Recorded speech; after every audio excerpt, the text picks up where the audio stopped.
22h16 sur Europe 1, c'est l'invité d'Europe Nuit et vous recevez Pierre de Villeneuve, le politologue et éditorialiste politique d'Europe 1, Olivier Duhamel. Bonsoir Olivier Duhamel. Bonsoir. Est-ce que vous trouvez ce procédé étonnant qu'Emmanuel Macron s'exprime devant le Congrès à Versailles lundi, c'est-à-dire 24 heures avant le discours de politique générale que doit prononcer Édouard Philippe? Est-ce que c'est étonnant? Est-ce que juste avant de répondre sur l'étonnant, je peux dire que je trouve ça drôle? D'accord. Parce que toute la gauche va hurler. La droite hurle aussi. Et puis la droite pareil. Et la droite pareil, voilà. Et en 2008, quand il y a eu la révision constitutionnelle après le comité Balladur, il se trouve que j'y étais, une des nouveautés dans la Constitution, c'était que le président puisse venir parler devant le Congrès. Et la droite, comme c'était Sarkozy qui le proposait, a trouvé ça très bien. Et la gauche a pris ça comme prétexte pour voter contre la révision. Et après, Hollande, il l'a fait. Hollande a fait le truc, au lendemain des attentats, le truc de venir parler devant le Congrès qui avait été la raison pour laquelle la gauche voulait pas la révision. Comme quoi c'est drôle, comme quoi chacun s'exprime en fonction de là où il est, et quand c'est ses amis qui font un truc, ils trouvent ça très bien, et quand c'est ses opposants, quand ils sont opposants, ils trouvent ça très mal. Alors étonnant. Ce qui est étonnant, c'est en effet de pousser jusqu'à afficher ce qui existait déjà, c'est-à-dire la prééminence présidentielle, c'est-à-dire venir parler devant le Congrès, devant les députés et les sénateurs, pour donner les grandes lignes de sa présidence, en gros. Voilà. Et en tout cas de l'année qui vient. Ça, c'est vrai qu'avant, c'était un message lu au Parlement. Oui. Il venait pas physiquement devant le Parlement. Qui lisait d'ailleurs? Alors, c'était le président de la Chambre concernée qui lisait, donc le président de l'Assemblée nationale à l'Assemblée, et le président du Sénat au Sénat. Donc, symboliquement, au lieu de faire lire, on vient dire. Parce que le faire lire, c'est un truc qui remonte au 19e siècle, parce qu'on se méfiait du président, qui ne voulait pas qu'il soit dans l'hémicycle. Oui. C'était une sorte d'affirmation de séparation des pouvoirs ou... Oui, c'est ça, et puis surtout de neutralité du président, de tenir à l'écart du président, mais ça n'a plus de sens sous la Ve République, c'est pour ça que Sarkozy avait décidé qu'il pouvait parler lui-même. Alors, donc il ne reste que la date, si vous voulez, il ne reste que le fait qu'il le fait la veille du Premier ministre. Alors pour répondre complètement à votre... Est-ce que c'est un hasard de calendrier? Non, c'est lui qui choisit. C'est ça, il aurait pu faire ça le mercredi. D'accord. Mais ça n'aurait pas de sens non plus. Ça va dépendre un peu du contenu quand même. Je sais bien que le contenu, on s'en fiche de plus en plus. Mais quand l'Élysée dit, voilà, ce sont les grandes lignes, les orientations de son mandat. Voilà, donc si lui, il fixe des grandes lignes, et puis que le lendemain, dans son discours de politique générale, Édouard Philippe est plus précis sur les choix politiques immédiats, ce sera la répartition du pouvoir, qui est la répartition du pouvoir traditionnel de la Ve République. Donc vous êtes en train de me dire qu'on a tort d'en faire tout un plat? Je pense qu'on attache tellement d'importance au symbole plus qu'au fond qu'on en fait trop. Oui, parce que quand même, présidence ou pas présidence, Olivier Duhamel, le Congrès réuni à Versailles, j'allais dire, c'est d'un autre temps, non? Ça veut dire, il y a tellement de solennité là-dedans, ou alors est-ce qu'on doit s'habituer, on doit décloisonner, et on doit se dire que, comme semble le dire Emmanuel Macron, ça va devenir un rendez-vous annuel, et puis ça va être tout à fait normal. Alors vous pouvez dire c'est d'un autre temps, Versailles, tout ça. Vous pouvez à l'inverse dire c'est très 21e siècle, c'est très américain. Ça a servi pour la rencontre avec Poutine aussi. Et ça sert à quoi? Qu'est-ce qui ressemble plus? C'est le message annuel que le président des États-Unis vient lui-même lire, pour le coup, au Capitole, prononcer au Capitole, et qui s'appelle le message sur l'état de l'Union.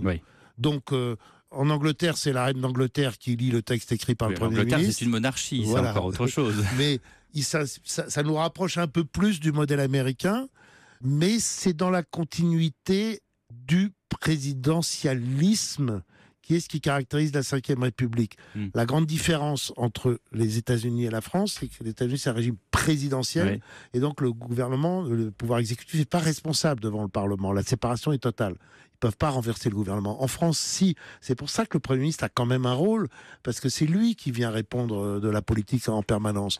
Donc, le mieux pour montrer à quel point ça ne change pas énormément, à part le symbole qui compte, c'est de se souvenir de ce que François Mitterrand a dit dans son premier message quand il est devenu président de la République. Qu'a-t-il dit? Il a dit « J'ai dit à plusieurs reprises que mes engagements constituaient la charte de l'action gouvernementale. J'ajouterai, puisque le suffrage universel s'est prononcé une deuxième fois, qu'ils sont devenus la charte de votre action législatives. C'est vraiment une pyramide. Moi, président, mes choix, mes engagements sur lesquels j'ai fait ma campagne vont dicter la politique du gouvernement, la charte de l'action gouvernementale, et maintenant vont dicter les lois que vous allez avoir à voter. C'est exactement la même chose. Là, la seule différence, c'est que c'est le président de l'Assemblée et le président du Sénat qui avaient lu les messages de François Mitterrand. C'était quand le message de Mitterrand, là ? 8 juillet 1981. Ouais. Et là, c'est dans le fond, c'est Macron qui va prononcer lui-même son discours et qui va préciser ce que sont ses engagements, même si on les connaît un peu. Mais ce serait une erreur de dire que ça pousse plus loin le présidentialisme. Je ne pense pas du tout que, contrairement à ce qu'on lit et ce qu'on dit beaucoup, que Édouard Philippe soit un simple collaborateur. Et je ne pense pas d'ailleurs il sera jamais traité. Le nom n'a pas encore été prononcé. Et il ne le sera pas. Là, c'était Sarkozy-Fillon. Il ne le sera pas, je vous le garantis, ni un nom équivalent.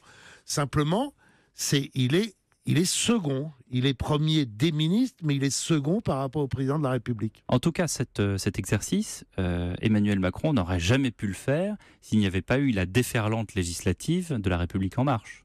Ça va avec. Il aurait eu le droit de le faire. Le droit, oui, mais est-ce qu'il l'aurait fait ? Ça aurait été nettement plus compliqué. D'abord, je pense que s'il n'y avait pas eu la déferlante, comme vous dites, s'il n'y avait pas eu une majorité absolue, on aurait probablement mis beaucoup plus de temps à fabriquer un gouvernement, parce qu'il aurait fallu négocier une coalition. Ce serait plus, au lieu de se rapprocher des États-Unis, on serait rapproché de l'Allemagne, pour le coup.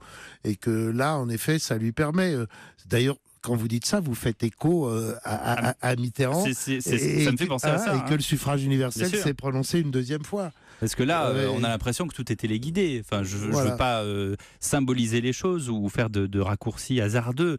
Mais c'est vrai que, quand vous me lisez ces phrases de François Mitterrand, quand je repense à la couleur de l'hémicycle de l'Assemblée nationale et aussi à la constitution du gouvernement, fatalement, évidemment, ça résonne comme un écho. Non, c'est clair. Donc, un pas de plus dans la symbolique qui montre que le chef qui fixe les grandes orientations, c'est le président. Le Premier ministre qui les met en œuvre et qui vérifie que ses ministres le font et qui veille à ce que la majorité vote les textes qu'il faut voter, c'est le cran en dessous, et les députés sont là pour discuter les textes, certes, mais quand même pour les voter. C'est ce qu'on appelle le présidentialisme français. La seule chose, c'est que finalement Macron assume jusqu'au symbole, et dans le fond, ce qui doit lui plaire aussi, c'est l'idée de faire quelque chose de différent de ses prédécesseurs. On sent bien qu'une de ses idées, pour pas dire idée fixe, c'est de vraiment se démarquer dans le style, dans les gestes, dans les postures, dans les images de ses prédécesseurs. C'est quoi le danger maintenant pour lui, le talon d'Achille, j'allais dire? Il y a toujours quelque part une faille dans laquelle quelqu'un pourrait s'engouffrer quand il fait ce genre d'exercice de style. Il y a que si ça se passe moins bien au fil des mois, il soit un peu chahuté au Congrès, par exemple. Le Congrès, derrière, il peut débattre, mais il ne peut pas voter. Dans le texte de la Constitution révisée 2008, il y a un débat, et donc chacun dira ce qu'il pense de l'intervention du président, et puis ça s'arrête là. Il peut, dans des temps difficiles, se faire un peu plus ouvertement critiquer. Mais ça ne change pas énormément. Mais il n'y a pas vraiment de danger. Non, il n'y a pas de gros danger, parce que de toute façon, une grande partie du débat politique ne se déroule plus dans les enceintes parlementaires, il se déroule dans les médias. Et donc, quelque part, au risque de choquer par le paradoxe, je dirais que c'est une forme d'un peu aussi de réhabilitation du Parlement, du fait qu'il s'y passe quelque chose, si vous voulez. Ça va être sa première intervention forte depuis qu'il est élu, quand même. Oui, depuis le Louvre, en fait. Voilà. Et où est-ce qu'il l'a fait ? Il l'a fait devant les parlementaires. Donc ça, c'est quand même une forme de respect du Parlement. Et puis, dans les réactions, ça va être à nouveau au Parlement que ça se passe. Donc, vous voyez, j'ai une analyse assez différente de celle qu'on entend beaucoup chez les politiques, mais celle chez les politiques, elle est quand même atrocement convenue, quoi. Merci Olivier Duhamel.